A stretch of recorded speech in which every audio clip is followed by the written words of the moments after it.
Hola, què tal? Com esteu? Bé, anem a veure com podem descarregar un arxiu XML o l'útil necessari des del Noteflight o flat.io i fins i tot el Musescore ja posats. En el cas del Noteflight, tan senzill com que ens dirigim al nostre Noteflight, anem a perfil i ens n'anem a la nostra biblioteca on se suposa que tenim diversitat de partitures. Molt bé, en seleccionem una i d'aquestes partitures que ens puguen sortir aquí, aquesta està buida, fixeu-vos, a dalt al centre de la pàgina, més o menys, veieu el ratolí, tenim dos nuvolets. Tenim l'opció de guardar amb la fletxeta cap amunt i l'opció d'exportar amb la fletxeta cap avall. Aquest és per a descarregar.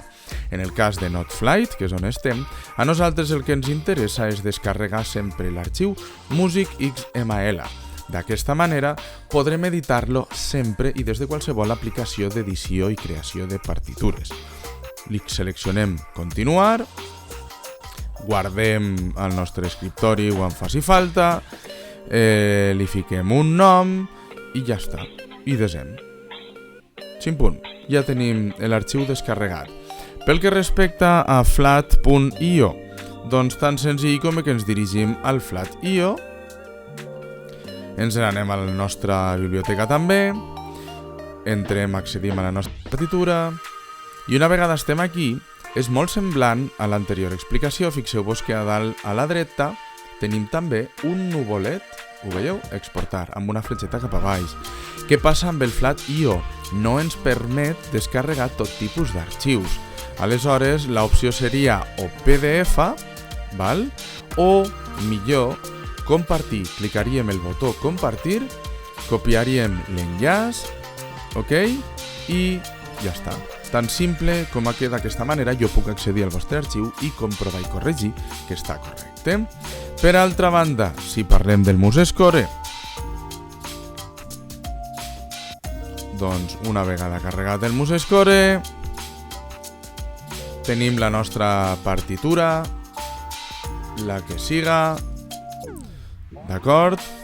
Amb les nostres notes i el que correspongui, i fixeu-vos que és una interfície molt familiar i semblant a qualsevol programa de textos, com podria ser un Word, com podria ser un Excel, ok? A dalt a l'esquerra tenim tot el menú, nosaltres ens dirigiríem a Fitxer, seleccionaríem Desa o Desa com o Guardar como, ok?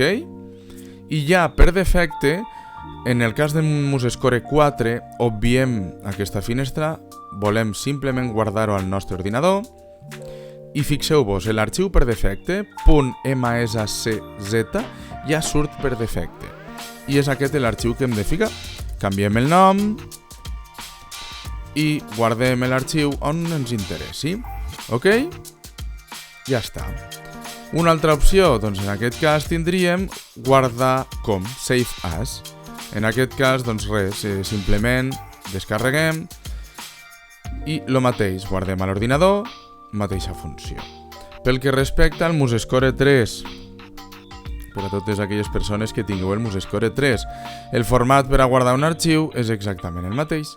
La diferència és que tenim aquí la icona de guardar, però bueno, per assegurar-nos, anem a Fitxer, anem a Desa, i fixeu-vos que ja ens surt el nom juntament amb el tipus d'arxiu, el guardem on ens interessi i ja està. Molt bé, espero que us sigui d'utilitat i que pugeu les vostres tasques creatives el més aviat possible per a poder gaudir-les. Cuideu-vos, que vagi bé.